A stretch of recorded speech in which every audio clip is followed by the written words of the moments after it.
Halo sahabat pecinta channel Gus Baraja, tahukah kamu bahwa salah satu penyebab tidak terkabulnya doa disebabkan oleh luka batin yang masih kita rasakan sampai detik ini. Dan mungkin kamu sudah mencari solusinya, sudah belajar ilmunya, tetapi sampai detik ini juga kamu belum mendapatkan solusinya dan luka batin tersebut masih sangat terasa. Kita tahu bersama bahwa luka batin efeknya sangat luar biasa. Masalah demi masalah hadir dalam hidup kita disebabkan oleh luka batin. Untuk itu, saya mengajak kamu semuanya untuk menghadiri, mengikuti seminar healing, seminar luka batin yang saya adakan secara online, dan kamu di sana akan diajarkan bagaimana caranya menyembuhkan secara mandiri dan juga mendapatkan terapi langsung dari saya. Segera daftarkan diri kamu. Untuk mendaftarannya hubungi nomor telepon yang tertera di layar monitor kamu.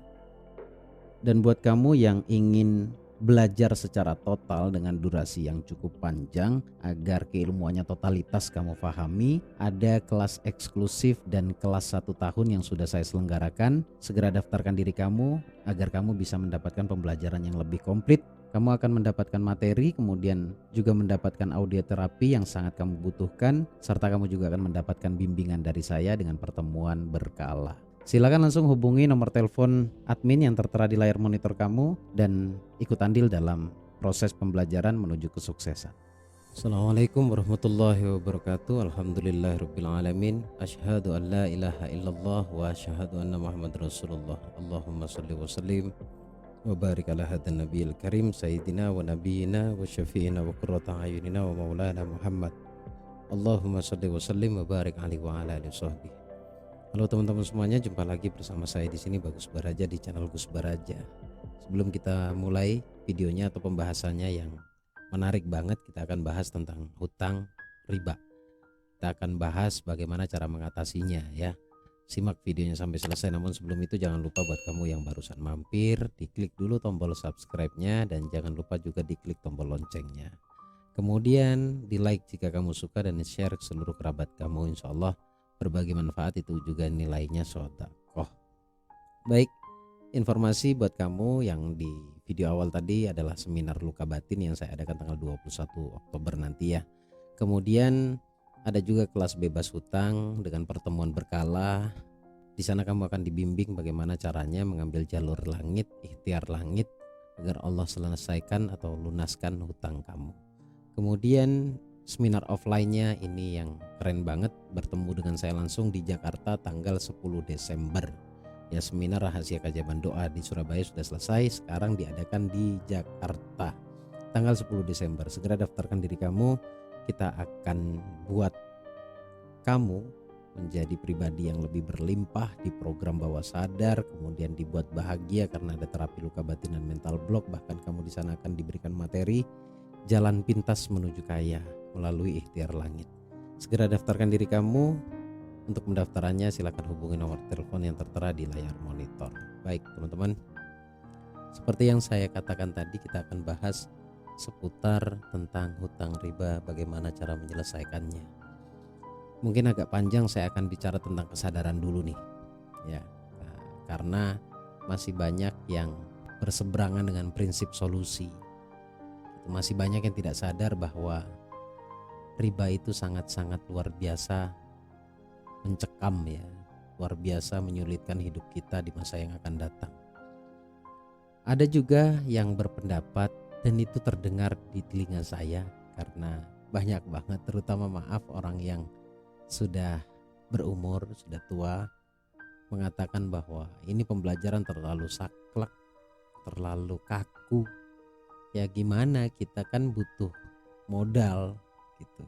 Siapa yang bisa membantu kita kalau tidak pada akhirnya kita akan berhutang? Perhatikan baik-baik.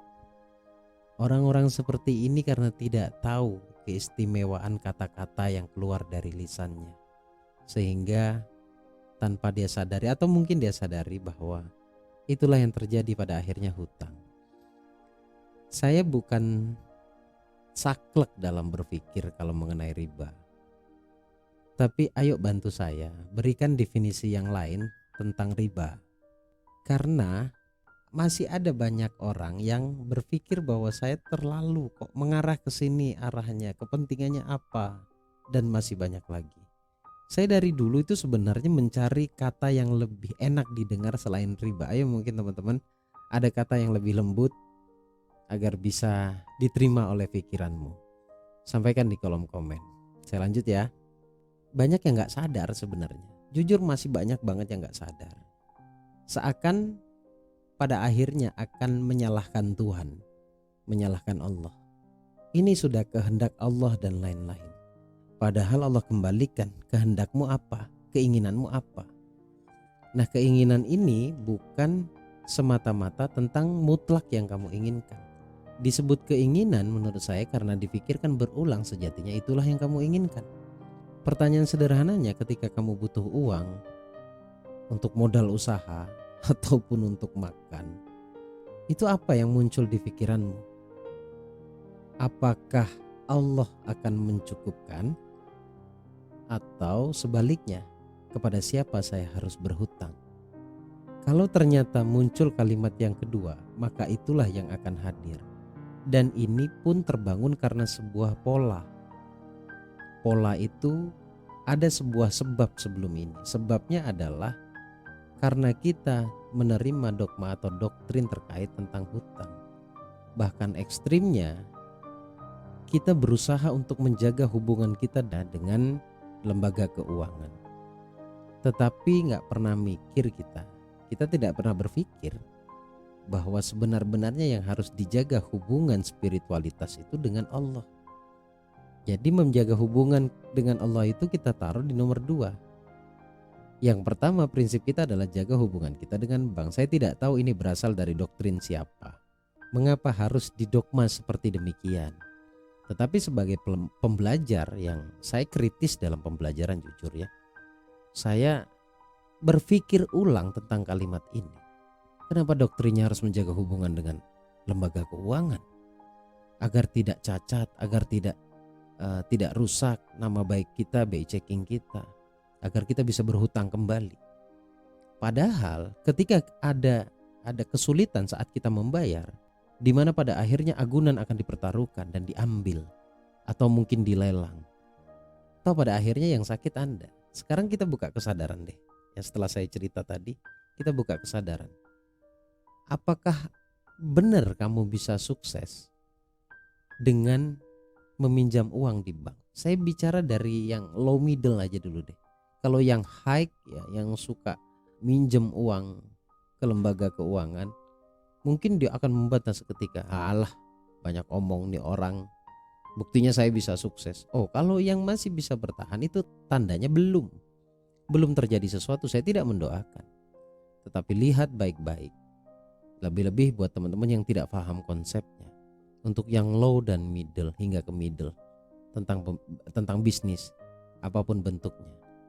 Apakah hidupmu semakin enak, semakin nyaman, atau malah kesulitan-kesulitan itu malah datang? Sekarang saya tanya balik, apakah iya asumsimu di awal saat kamu pinjam ke lembaga keuangan itu terselesaikan, atau asumsimu itu benar-benar terjadi? Saya rasa tidak. Kamu akan menjawab tidak. Asumsi awalnya adalah ketika kamu mulai bisnis adalah nanti kalau untung begini, dan nanti ketika sudah banyak saya akan tutup, bla bla bla. Niatnya baik, tapi bagaimanapun riba itu larangan. Kalau kamu tidak suka saya menyebutkan riba, bantu saya menemukan satu kata persamaan dari riba agar tidak konflik batin dari kata-kata saya ke kamu, agar tidak berseberangan. Kita gunakan kata yang menurut kamu jauh lebih lembut daripada riba. Karena saya berinteraksi dengan mereka, saya berinteraksi dengan orang-orang yang hari ini kelilit hutang, riba, baik itu perorangan atau lembaga keuangan. Semuanya semakin sulit. Ada juga yang dimulai dari sekian puluh juta sampai menjadi sekian puluh miliar. Ada yang jadi sekian miliar. Yang tadinya bisnisnya baik-baik dengan tidak menggunakan konsep riba, baik, perjalanannya bagus, bisnisnya bagus, penghasilannya bagus. Lalu karena ingin membesarkan bisnisnya karena kekurangan modal, melibatkan bank yang lama pun akhirnya tergerus habis. Adakah di antara kamu yang merasakan seperti apa yang saya katakan? Saya berinteraksi dengan mereka dan hampir seluruh peserta yang hari ini mengalami kesulitan keuangan, bisnisnya anjlok, semua mengatakan sebabnya sama. Ya, saya terlilit riba, saya terkena riba, saya berhutang riba, saya punya hutang di bank ini dengan konsep riba. Semuanya menjadi sulit, dan bahkan tidak sedikit yang cikal bakal awalnya sebenarnya nggak ada masalah. Sebenarnya tidak ada masalah. Tetapi itu menjadi masalah ketika tercampur. Mengapa sih kok demikian pertanyaannya ya? Ini maaf saya jawab, karena ketika uang kita yang tadinya bersih bercampur dengan uang dari sumber atau konsep yang tidak diridhoi oleh Allah, katakanlah riba, itu bercampur. Lalu kita konsumsi, kita beli sesuatu, bahkan kita makan, dan itu menjadi darah, menjadi daging, menjadi energi. Sudah pasti feedbacknya akan menjadi negatif juga karena bersumber dari sesuatu yang negatif. Itu mengapa agama menyampaikan bahwa rezeki kita itu harus benar-benar diperhatikan dari halal dan haram. Karena hanya kesulitan yang akan kita terima. Lebih-lebih tentang riba, ancaman Allah sudah sangat jelas. Ini tujuan saya adalah menyelamatkan, bukan menakut-nakutkan. Belajar dari banyaknya peserta yang sudah menceritakan atau mencari solusi, ternyata mereka adalah pelaku riba dan lain-lain. Kalau dari sisi keilmuannya, orang kalau sudah tidak punya riba, tidak punya hutang dengan konsep riba, tekanan itu tidak ada ke dalam bawah sadar. Sehingga kepanikan tidak ada, ketakutan tidak ada. Kalau terlibat ya sebaliknya, yang muncul itu adalah ketakutan, kepanikan, ketegangan, tekanan terhadap bawah sadar, terhadap hati. Akhirnya tidak bisa berpikir dengan baik, tidak bisa berpikir dengan lurus, tidak bisa berpikir dengan hati.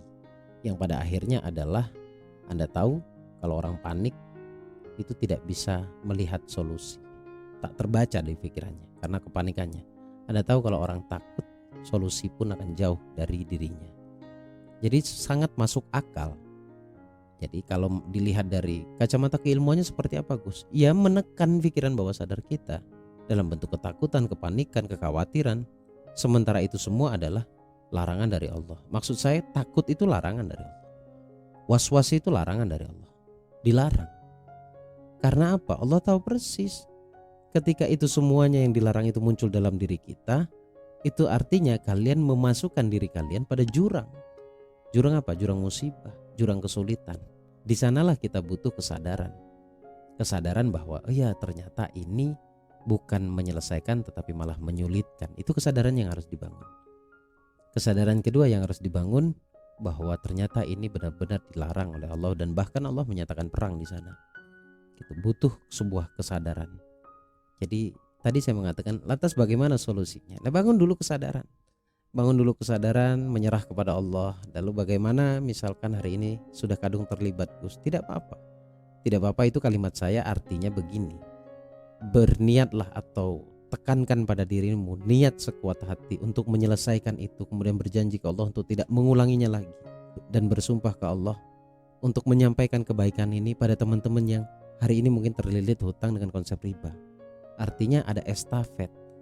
Ketika niat itu benar-benar sungguh-sungguh, mungkin saya percaya banget persentasenya besar, Allah akan berikan solusinya. Dan ketika solusi itu sudah tampak, Allah cukupkan rezekimu, maka segeralah tutup saja. Jangan nunggu cicilannya sampai benar-benar selesai, karena ini akan bermasalah. Karena perintah Allah adalah tinggalkan sisanya. Tinggalkan sisanya.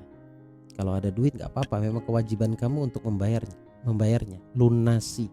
Saran saya segera lunasi. Maka niatlah dengan sungguh-sungguh. Jalur langitnya adalah selain niat dengan sungguh-sungguh, karena niat itu akan kita terima, akan kita dapatkan sesuai dengan apa yang kita niatkan. Jalur spiritualnya adalah dengan perbanyak sholawat dan istighfar. Kemudian perbanyak syukur dengan mengucapkan alhamdulillah sebanyak mungkin. 3 ini ya, pertama adalah istighfar, itu pembuka rezeki. Bersyukur dengan mengucapkan alhamdulillah dengan rasa itu juga membuka rezeki. Kemudian sholawat sudah pasti. Setiap kamu ingin berdoa, awali dengan sholawat dan akhiri dengan sholawat. Itu semua sangat-sangat solutif, artinya bisa menjadi solusi buat kamu. Ini jalur langit. Karena saya sadar banget bahwa manusia itu luar biasa Allah ciptakan dengan segala keunikannya dan segala kekuatan yang sudah Allah berikan dalam dirinya, dalam hatinya, dalam ruhnya. Karena ada magnet di dalam dirimu. Praktekkan, amalkan. Semoga ini bermanfaat. Saya Bagus Baraja, Al-Fakir Ad-Dhaif. Assalamualaikum warahmatullahi wabarakatuh. Allahumma sholli ala sayyidina Muhammad.